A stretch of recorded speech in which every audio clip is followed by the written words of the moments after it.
राजनगर के 60 किलोमीटर लंबे तट से लगे समुद्र पर कई स्थानों पर तो मनोरम बीच बनी हुई है और कई स्थान ऐसा आवाज देते हैं मानो वहां पर कभी आदमी के पैर ही नहीं पड़े हैं।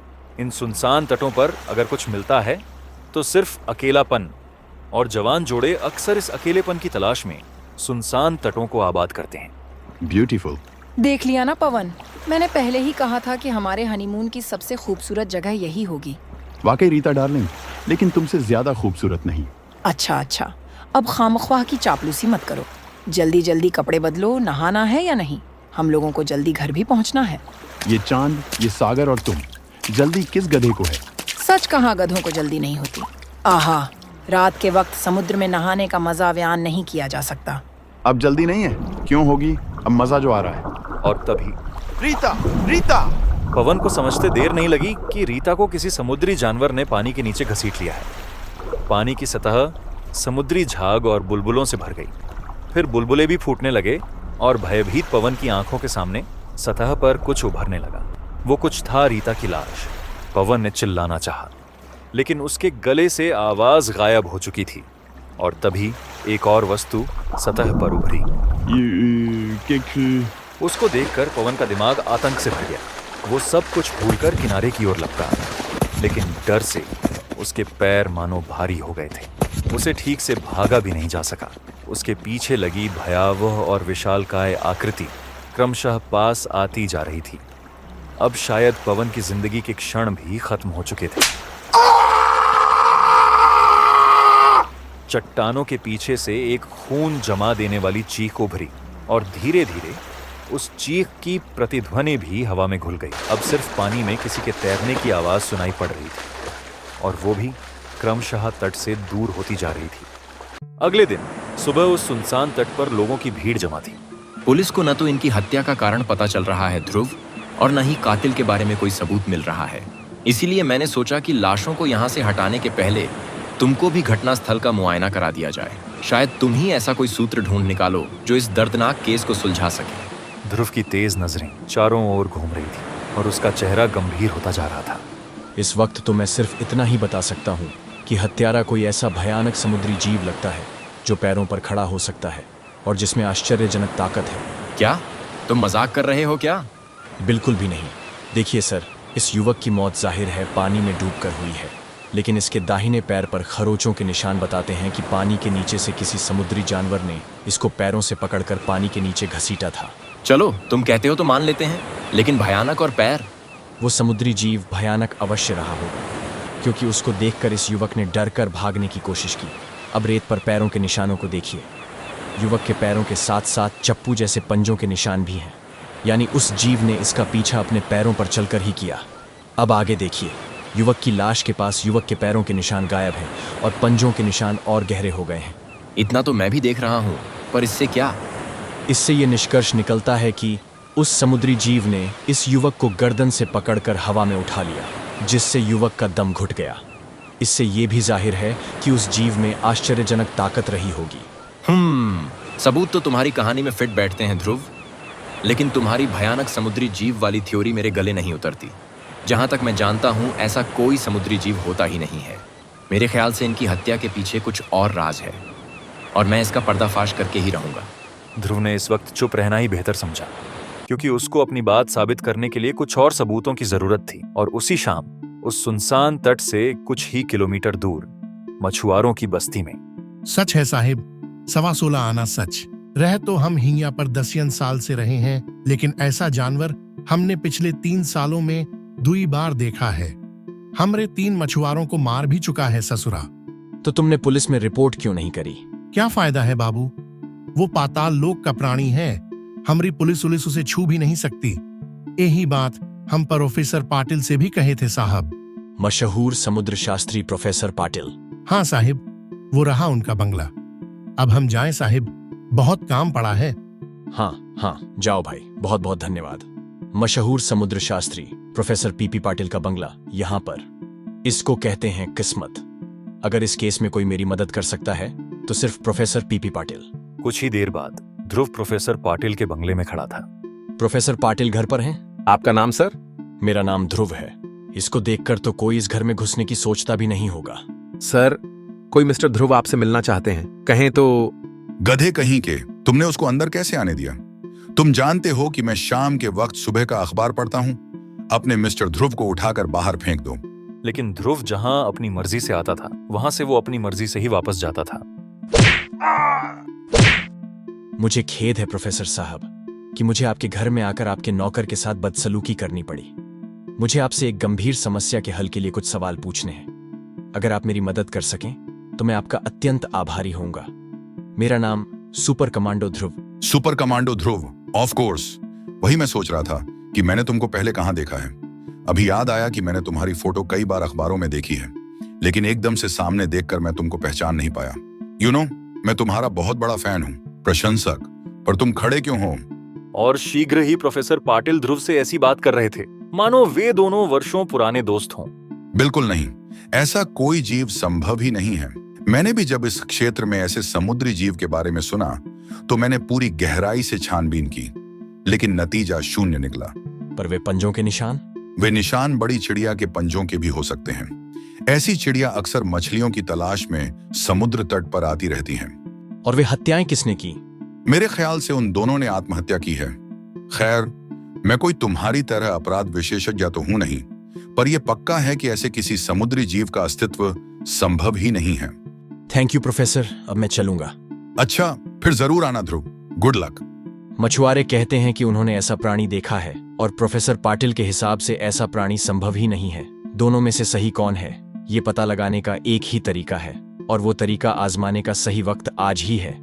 और उसी रात एक और किशोर जोड़ा उस सुनसान तट पर तन्हाई का आनंद उठाने के लिए मौजूद था, लेकिन उनका मकसद कुछ और था। अपने वाटरप्रूफ इलेक्ट्रॉनिक उपकरणों को एक बार फिर चेक कर लो पीटर। चिंता मत करो रेणु, मैं उनको पहले ही 2 बार चेक कर चुका हूँ। शीघ्र ही मैंने अपने पैर में लगे रडार के सिग्नल चालू कर दिए हैं। अब अगर कोई भी जीव हमारी तरफ बढ़ेगा तो हमें तुरंत पता चल जाएगा। मेरी पिस्तौल भी हर आपात का मुकाबला करने के लिए तैयार है। पानी में छपछपाहट की आवाजें अनसुनी नहीं गई। रेणु, कोई विशालकाय जीव हमारी तरफ बढ़ रहा है। किनारे की ओर भागने के लिए तैयार रहो। भागो! किनारे पर पहुंचकर पीटर और रेणु क्षण भर को पलटे और उनकी सांसें गले में ही थम गई। एक विशाल एवं खूंखार समुद्री जीव जिसकी भयानकता का वर्णन करना असंभव था, बिजली की तेजी से उन दोनों के पीछे लपका आ रहा था। रेणु और पीटर कमांडो फोर्स के कैडेट थे। भागकर उनको पकड़ पाना समुद्री दैत्य के भी बस के बाहर की बात थी। पीटर और रेणु के आंखों से ओझल होते ही दैत्य भी रुक गया। उसके गले से गुस्से भरी एक हुंकार निकली। फिर वो मुड़ा और पलटकर चट्टानों के बीच बनी एक गुफा की तरफ बढ़ने लगा। उसके गुफा में घुसने के साथ ही सुनसान तट पर एक और उगी जंगली झाड़ियां अपने आप हवा में उठने लगी। तो मछुआरे सही कहते थे और प्रोफेसर पाटिल गलत। ऐसा जीव है। मेरे प्लान का पहला भाग तो सफल रहा। रेणु और पीटर को चारे के रूप में इस्तेमाल करके मैं इस समुद्री राक्षस को तट तक तो खींच लाया।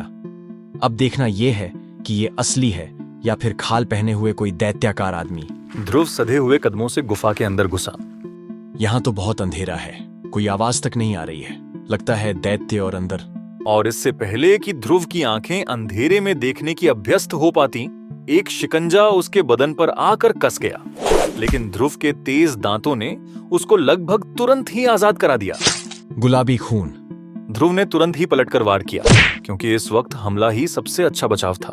दांत काटने से एक बात तो साफ हो गई कि ये असली है, लेकिन इस पर तो मेरे सबसे तगड़े घूंसों का भी कोई असर नहीं हो रहा है। अगर इस वक्त मैं पल भर के लिए भी चूका तो मेरा भी हाल उस लाश। अब बाजी ध्रुव के हाथों से निकल चुकी थी, लेकिन तभी अंधेरे में जैसे आशा की एक किरण जगमगा उठी।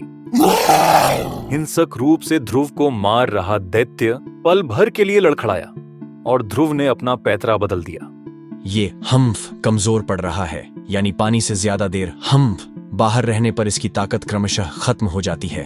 अपनी बची खुची ताकत समेटकर ध्रुव वापस अपने दुश्मन पर टूट पड़ा। अब मेरी हम्फ ताकत भी मेरा हम्फ साथ छोड़ रही है। अगर हम्फ जल्दी ही।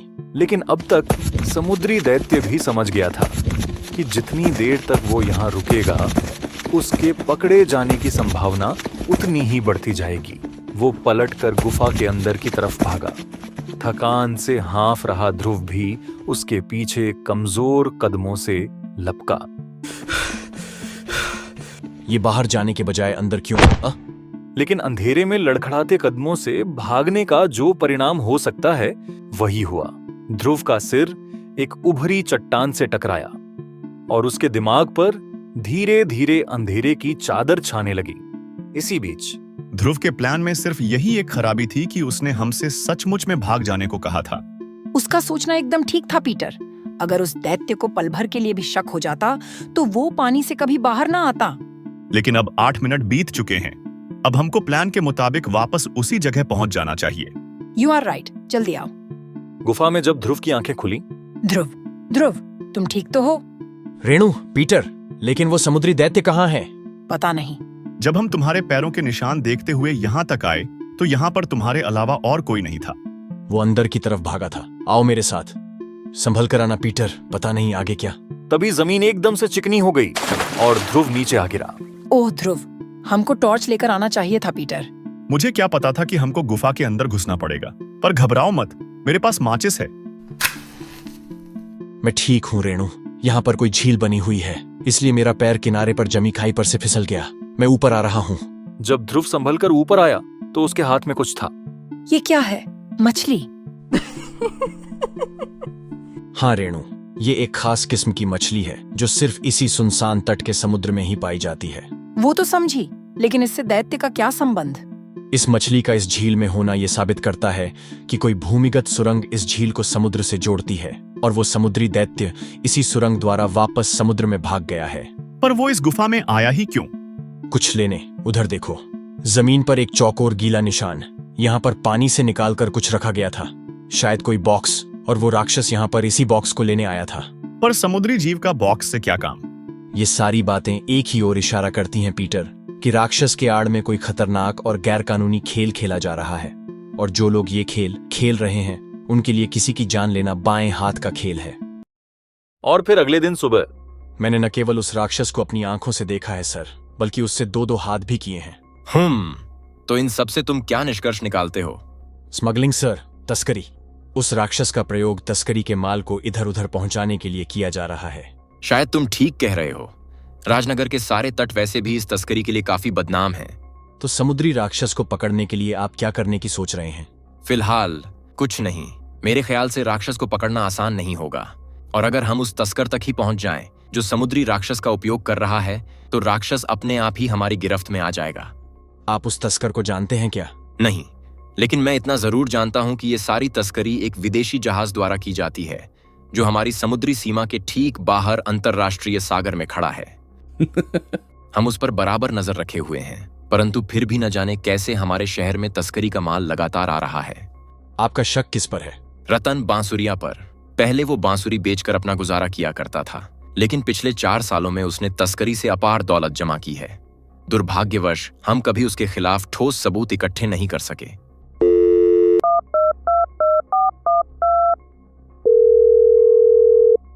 शाबाश रामफल, कल सुबह ठीक 8 बजे 1000 रुपए तुम्हारे घर पहुंच जाएंगे।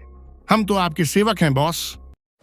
और उसी रात भारत की समुद्री सीमा से बाहर अंतरराष्ट्रीय समुद्र में good night mister Basuriya, sorry for trouble, please don't mind sir. कोई बात नहीं कैप्टन, धंधे में इतनी तकलीफ तो उठानी ही पड़ती है। चलो शकूर, खामख्वाह ही मुझे फोन करके बुलाया। बॉस, सामने कुछ है। तभी समुद्र का अंधेरा सीना रोशनी से चमक उठा। मुखबिर ने सही खबर दी थी सर, ये रतन बांसुरिया ही है। भागने की कोशिश मत करना बासुरिया, वरना भून कर रख दिए जाओगे। बांसुरिया की मोटर बोट एक झटके से मुड़ी। वो भाग रहा है। ओफ, पीछा करो। इसकी मोटर बोट बहुत शक्तिशाली है, हमारी लांचें इसका पीछा नहीं कर पाएंगी। और नहीं हमारी गोलियां। लगता है आज भी वो बचकर निकल जाएगा। और तेज शकूर, और तेज। फिर अस्पताल में मैं तुमको 11वीं बार बता रहा हूँ प्यारे कि उस जहाज के कैप्टन ने मुझको रात के खाने पर बुलाया था। ये गैर कानूनी काम तो नहीं है ना? और समुद्री राक्षस जैसी चीज तो मैंने कभी सपने में भी नहीं देखी। मैं तो ये सोचकर परेशान हूँ कि मेरी मोटर बोट उलट कैसे गई। बस एसपी साहब, मैं और पूछताछ की इजाजत नहीं दे सकता। रतन बांसुरिया कल से यही राग अलाप रहा है। अगर ये घायल न होता तो। पर यह भी तो हो सकता है सर कि वो सच बोल रहा हो। सवाल ही नहीं उठता ध्रुव। तुम देख लेना, 3 दिनों के अंदर ही रतन बांसुरिया अपने पालतू राक्षस के साथ मेरी हिरासत में होगा। Good luck sir. और एक बार फिर ध्रुव उसी सुनसान और मनहूस तट पर खड़ा था। मेरे ख्याल से रतन बासुरिया झूठ नहीं बोल रहा है। वो वास्तव में इस बारे में कुछ नहीं जानता। इस समस्या की कुंजी समुद्री राक्षस है और ये भी पक्का है कि उसका उपयोग तस्करी के माल को इधर उधर पहुंचाने के लिए किया जाता है। लेकिन वो इस गुफा में माल लाता कहाँ से है? यहाँ तो दूर दूर तक सिर्फ पानी ही पानी है, सिवाय उस पुराने लाइट हाउस के जो अब किसी इस्तेमाल में नहीं आता है। और ये हमारी समुद्री सीमा के बाहर बना है। लगता है अब मैं धीरे धीरे मंजिल तक पहुंच रहा हूँ। और ध्रुव जब अपनी जरूरत की वस्तुएं लेकर वापस लौटा तो शाम का झुटपुटा रात की कालिमा में बदल चुका था। वो लाइट हाउस की तरफ बढ़ चला। यहाँ पर हमारी समुद्री सीमा खत्म हो जाती है। बेहतर यही होगा कि मैं मोटरबोट को यहीं छोड़ दूं और बाकी का रास्ता तैरकर पार करूं। लगभग 20 मिनट बाद ध्रुव लाइट हाउस पर खड़ा था। पूरी जमीन कड़े पत्थरों की बनी हुई है। यहाँ पर पैरों के निशान मिलने का कोई चांस नहीं है। अब जरा इस लाइट हाउस के अंदर से भी छानबीन कर ली जाए। शायद अंदर कोई सूत्र मेरा इंतजार कर रहा हो। ध्रुव ने शीघ्र ही पूरा लाइट हाउस ऊपर से नीचे तक छान मारा। यहाँ तो कुछ भी नहीं है। इसका मतलब है कि माल कहीं और से। अरे ये आवाज कैसी है? एक मोटर लॉन्च रात के सन्नाटे को चीरती हुई सुनसान और अंधेरे लाइट हाउस की तरफ आ रही थी। ये यहाँ क्या करने आ रही है? बेहतर यही होगा कि मैं छुप जाऊं। शीघ्र ही मोटर लॉन्च किनारे आ लगी। जल्दी माल उतारो शोल्टी, आजकल ये इलाका काफी खतरनाक हो गया है। सही कह रहे हो। सुना है कि कोई खूंखार समुद्री राक्षस इस इलाके में कई बार देखा गया है। मैं तो कहता हूँ कि बक्से यहीं रखकर भाग चलो।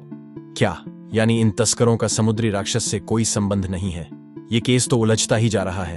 हो गया रॉबर्ट, चलो हमारा काम तो खत्म हुआ। और साथ में तुम भी। कौन है यहाँ? ये तो एक लड़का है यार। ओफ, मैं तो डर ही गया था। ढूंढ डालो साले को, वरना ये हमारा भांडा। टॉर्च की भरपूर रोशनी लड़के पर पड़ी और दोनों तस्करों का डर वापस लौट आया। ये तो सुपर कमांडो ध्रुव। सही पहचाना। लेकिन इस वक्त स्मगलरों के लिए पकड़े जाने का अर्थ था कम से कम 10 साल की जेल। इसलिए वे कुछ भी करने को तैयार थे। चलाओ गोली शोल्टी।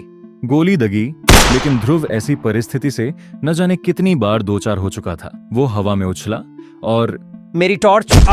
बिना एक भी क्षण खोए ध्रुव का हाथ घूमा।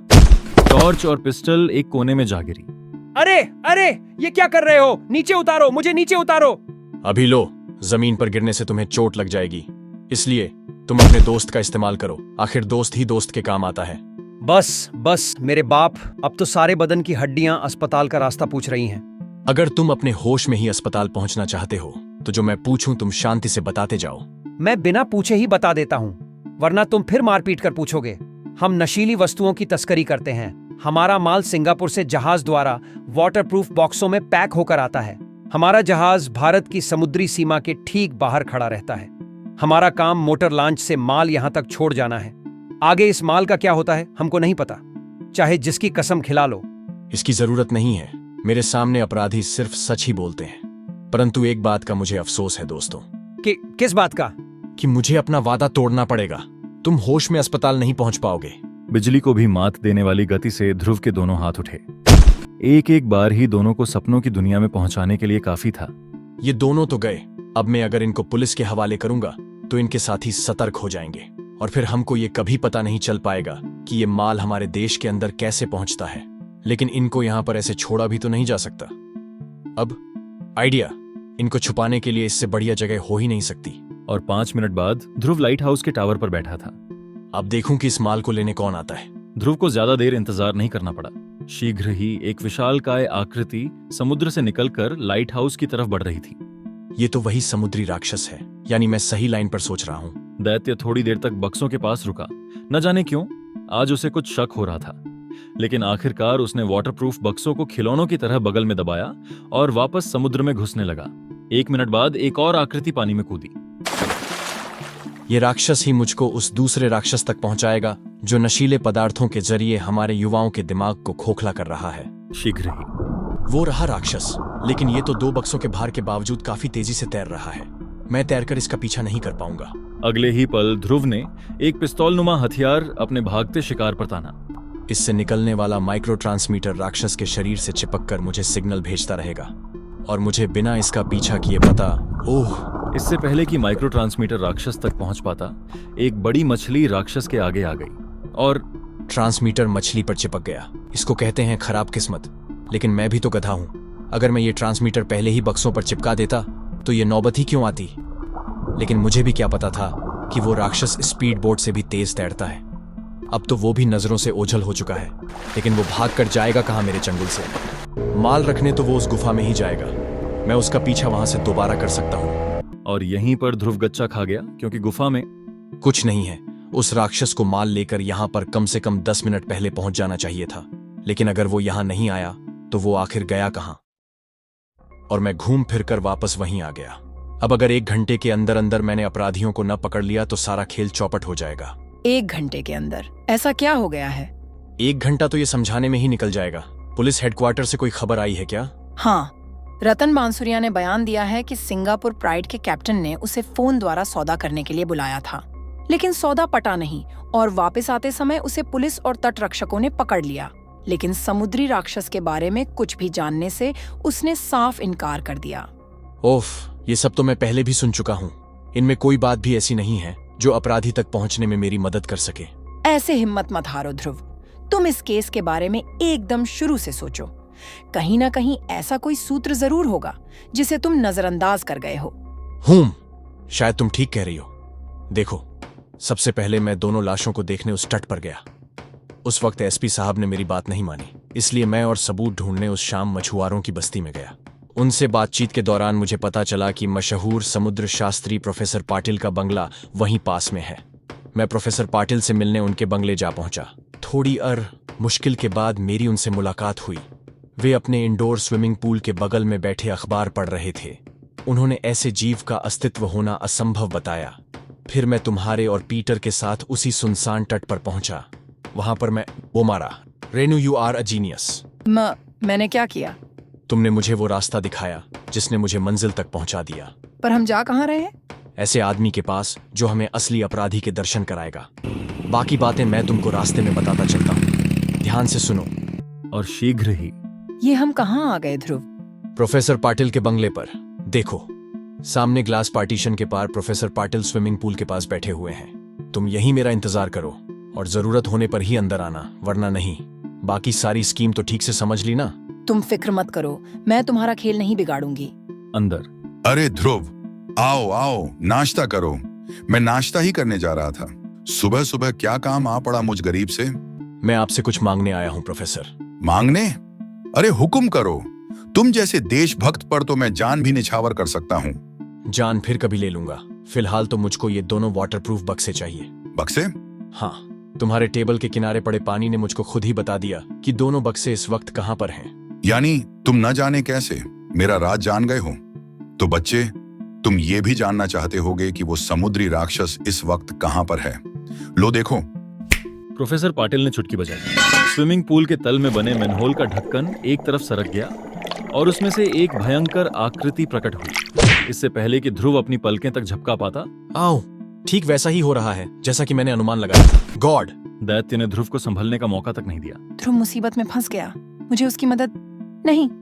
वो मुझे रुके रहने का इशारा कर रहा है। मैं तुमको खत्म करना नहीं चाहता दोस्त। अगर तुम मेरा साथ दो तो जान भी बचा लोगे और माल भी कमा लोगे, वरना मेरा पालतू जानवर तुम्हारे इतने टुकड़े कर देगा कि गिनना मुश्किल हो जाएगा। न मानने के अलावा कोई चारा भी तो नहीं है। पर दोस्ती के नाते एक बात तो बताओ पाटिल कि ये अजूबा तुम ले कहां से आए? जापान से, माउंट यानोहाका नामक ज्वालामुखी के पास के समुद्र से। उस वक्त मैं ज्वालामुखी के आसपास के समुद्री क्षेत्र में समुद्री जीवन पर छानबीन कर रहा था। इससे मेरी वहीं पर मुलाकात हुई। ज्वालामुखी की रहस्यमय गैसों के कारण ही इस विशाल, भयानक और बुद्धिमान जीव का जन्म हुआ। इसके बारे में कोई कुछ नहीं जानता था। धीरे धीरे हम दोस्त बन गए। जब मुझको ये पता चला कि ये पानी से बाहर भी जिंदा रह सकता है, तो उस रात मेरी बोट का कैप्टन मेरे पास आया। उसने मेरे सामने इस जीव के जरिए नशीले पदार्थों की तस्करी की पेशकश की। मुझे भला क्या एतराज होता? मैं तुरंत मान गया। उसी कैप्टन के जहाज द्वारा मैं इसको भारत ले आया। वो कैप्टन माल को भारत की समुद्री सीमा के बाहर बने लाइट हाउस में रखवा देता था और वहां से मेरा पालतू जीव माल को मेरे पास ले आता था। वाह पाटिल, पर तुमने इसको पालतू कैसे बनाया? ये पता लगाकर कि ये क्या खाता है। ये एक ऐसी दुर्लभ समुद्री शिवार का रस पीता है जो सिर्फ माउंट यानोहाका के आसपास के समुद्र में ही पाई जाती है। लेकिन मैंने इसको रसायनों की मदद से प्रयोगशाला में ही तैयार कर लिया है। देखो। समुद्री राक्षस का सारा ध्यान अब अपने भोजन पर केंद्रित हो गया। ध्रुव के बदन पर उसकी पकड़ ढीली पड़ गई और ध्रुव ने इसका पूरा फायदा उठाया और घाटा भी, क्योंकि राक्षस के शरीर से टकराकर जार प्रोफेसर के हाथ से फिसल गया। शीशे का जार जमीन से टकराकर चूर चूर हो गया। समुद्री राक्षस के क्रोध में मानो घी पड़ गया। भागो प्रोफेसर, इसके लिए तुरंत दूसरे जार का इंतजाम करो। लेकिन ये आखिरी जार था। हालांकि ये बचाने लायक नहीं है, लेकिन फिर भी इसको पुलिस के हाथों जिंदा सौंपना जरूरी है। मामला गड़बड़ है, लेकिन ध्रुव ने मुझे अंदर आने का इशारा नहीं किया है।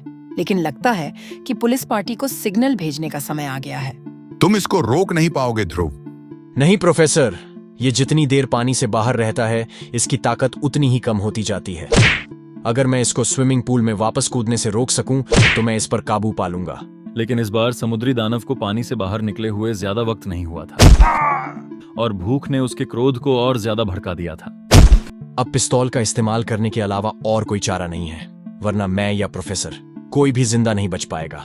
लेकिन समुद्री राक्षस की फुर्ती और लंबी पहुंच के आगे ध्रुव की एक न चली। उम्मीद की आखिरी किरण भी खत्म हो गई। अब मैं इसको स्विमिंग पूल में कूदने से नहीं रोक सकता। समुद्री राक्षस पानी की ओर बढ़ा, परंतु अब रेणु का धैर्य समाप्त हो चुका था।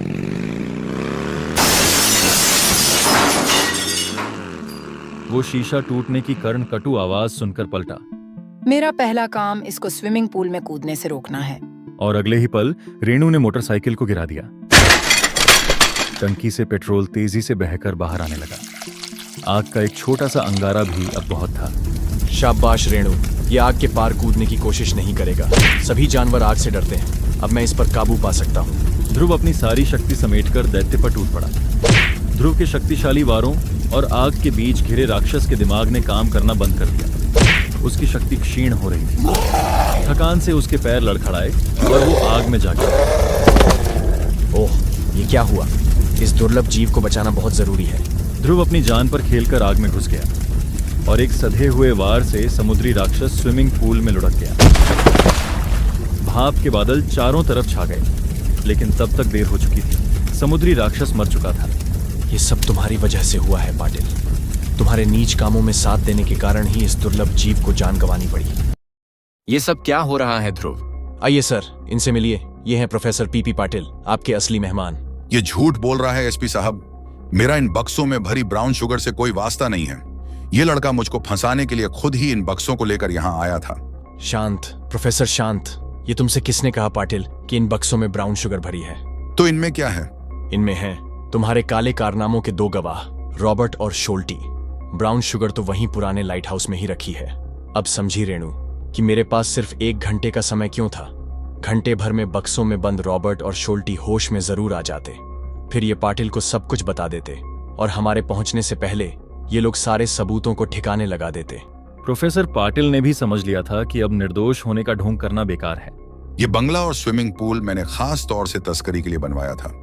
मुझे पता था कि उस सुनसान तट से 2 भूमिगत सुरंगों के जरिए समुद्र के पानी की 2 झीलें अलग अलग स्थानों पर बनी हुई हैं। एक झील उस गुफा के अंदर थी जिसे मैंने दैत्य के रहने की जगह के रूप में इस्तेमाल किया, और दूसरी झील को मैंने इस स्विमिंग पूल में तब्दील कर दिया। मेरा पालतू समुद्री राक्षस लाइट हाउस से माल लेकर इसी भूमिगत सुरंग से अपनी गुफा में पहुंच जाता था और कभी सीधा यहां पर माल ले आता था। रतन बांसुरिया को भी मैंने ही फंसाया था। जब मुझे मालूम हुआ कि पुलिस का शक उस पर है, तो मैंने कैप्टन द्वारा उसे जहाज पर बुलवाया और साथ ही ये खबर आप तक भी पहुंचा दी। मैंने अपने पालतू राक्षस को भी वहां भेजा ताकि बांसुरिया किसी भी कीमत पर भाग ना सके। उसकी बोट मेरे राक्षस ने ही पलटी थी। स्कीम तो अच्छी थी प्रोफेसर। अब तुम हमको ये बताओ कि तुम्हारे गैंग के बाकी सदस्य कहाँ हैं? गैंग? हाँ, अपने पालतू दैत्य के होते हुए मुझे और किसी की जरूरत नहीं थी। मैं अकेला ही काम करता हूँ था। बाद में तुमने एक बात मुझको अब तक नहीं बताई ध्रुव, कि मैंने तुमको मंजिल तक पहुंचने का रास्ता कैसे दिखाया। जब तुमने मुझसे एक एक बात याद करने को कहा, तब मुझे ध्यान आया कि मैंने प्रोफेसर पाटिल के स्विमिंग पूल में एक समुद्री शिवार का टुकड़ा देखा था, जो सिर्फ समुद्र के जरिए ही उसमें आ सकता था। मतलब साफ था कि एक और भूमिगत सुरंग प्रोफेसर पाटिल के स्विमिंग पूल को समुद्र से जोड़ती है। अब यह समझना आसान था कि अगर राक्षस बक्से लेकर पहली सुरंग से गुफा में नहीं गया, तो वो अवश्य ही दूसरी सुरंग में गया होगा, और वो दूसरी सुरंग प्रोफेसर पाटिल के स्विमिंग पूल में खुलती थी। You are a genius, Captain.